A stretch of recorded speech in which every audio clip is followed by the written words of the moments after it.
তাদেরকে মহব্বত করেছেন, ভালোবেসেছেন। জন্য বলেন ঠিক কিনা? ভালোবেসেছেন কি জন্য বলেন? পিতামাতা যদি আমার জীবন চাই, জীবন দিয়ে দিতে হবে। হযরত ইব্রাহিম আলাইহিস সালাম একদিন বললেন, ফালাম্মা বালাগা মা'আহু সাইআ ক্বালা ইয়া বুনাইয়া ইন্নী আরা ফিল মানাম আন্নী আনহুকা ফানজুর মাযা তারা ক্বালা ইয়া আবাতি তু'মানু সাতাজাদুনি ইনশাআল্লাহু মিনাস সাবিরিন। হযরত ইব্রাহিম আলাইহিস সালাম একদিন বললেন, হে আমার বেটা ইসমাঈল, আমি স্বপ্নের ভিতরে দেখলাম তোমারে আমি জবাই করতেছি। স্বপ্নের ভিতরে আমি দেখলাম তোমাকে আমি জবাই করতেছি। এখন তুমি কি বলবে বলো? তোমার কি সিদ্ধান্তটা আমাকে একটু জানাও। হযরত ইসমাঈল আলাইহিস সালাম ওই দিন বলেছিলেন, হে আমার পিতা, ইয়া আবা দিফআল মা তুমারু সাতাজিদুনি ইনশাআল্লাহু মিনাস সাবিরিন। জোরে বলুন সুবহানাল্লাহ। হে আমার পিতা, মহান আপনাকে বলেছেন আমাকে জবাই করতে, আর আপনি দেরি করছেন কেন? আপনি আমাকে জবাই করে ফেলুন। সুবহানাল্লাহ। ইনশাআল্লাহ আমাদের ধৈর্যশীলদের মধ্যে পাবেন। সুবহানাল্লাহ। আর আমাদের পিতামাতা যদি আমাদের কিছু বলে, বাবা আমার জন্য এই কাজটা করো, আমার মন খারাপ হয়ে যায়। আমাকে যদি বলে, বাবা তুমি আমার জন্য এই জিনিসটা এনে দিও, আমার মনটা খারাপ হয়ে যায়। আমাকে যদি বলে, বাবা এই শীতের রাত্রিতে তোমার ঘুমানোর প্রয়োজন নাই, একটু এই কাজটা করো, আমার মনটা খারাপ হয়ে যায়। ঠিক কিনা? বলে কিন্তু পিতামাতার কোনো আচরণে কষ্ট পাওয়া যাবে না।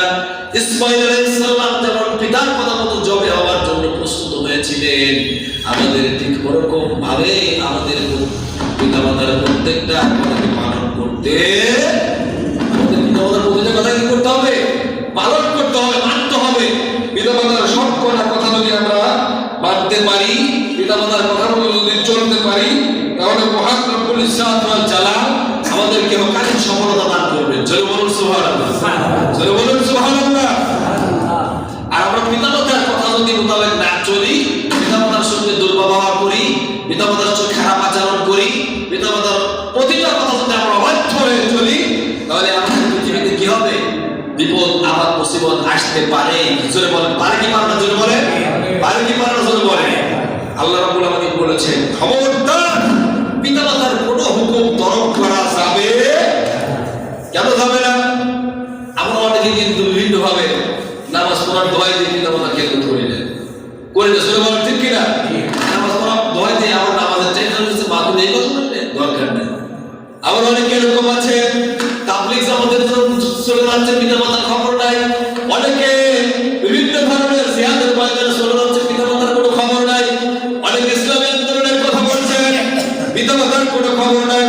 অনেকে সাস্ট নামাজ পড়ার জন্য পিতামাতার খবর দিচ্ছেন না।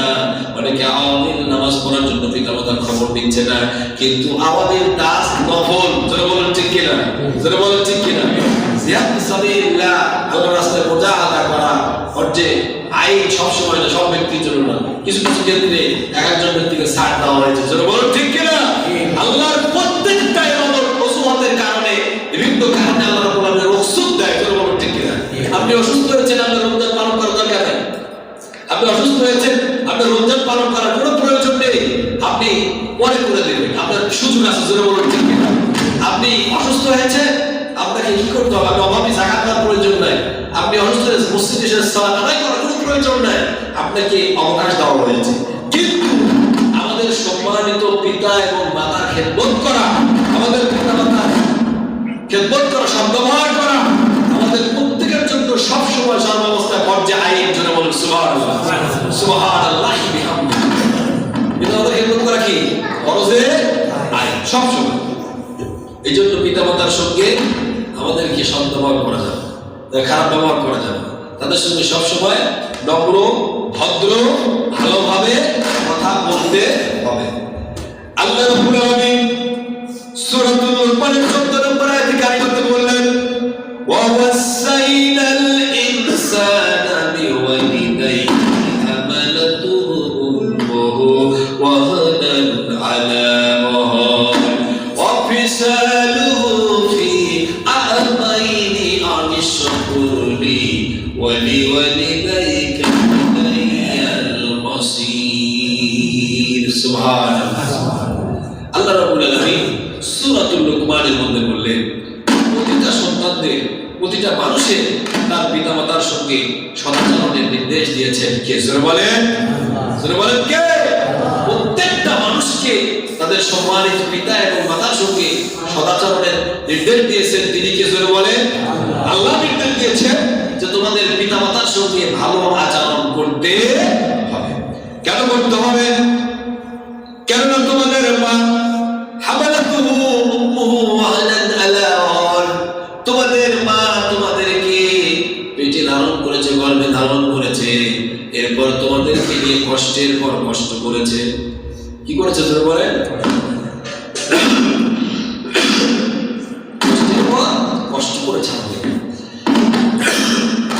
সীমাহীন কষ্ট করেছে।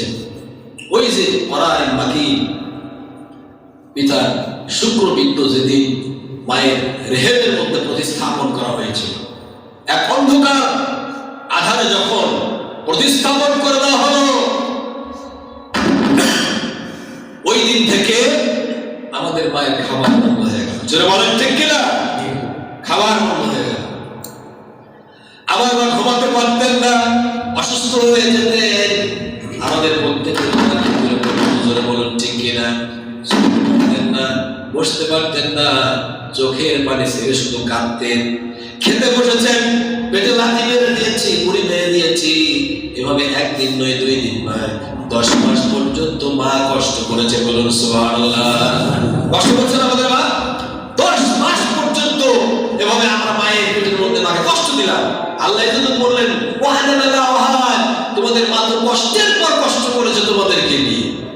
শুধু তাই নয়, এরপরে তুমি যখন পৃথিবীতে আসবে, আমরা যেদিন পৃথিবীর আলো বাতাস দেখি, এই পৃথিবীর মুক্ত বাতাসে যখন আমরা ঘুরে বেড়াই, এই পৃথিবীটা কিন্তু এমনি দেখতে পাই নাই।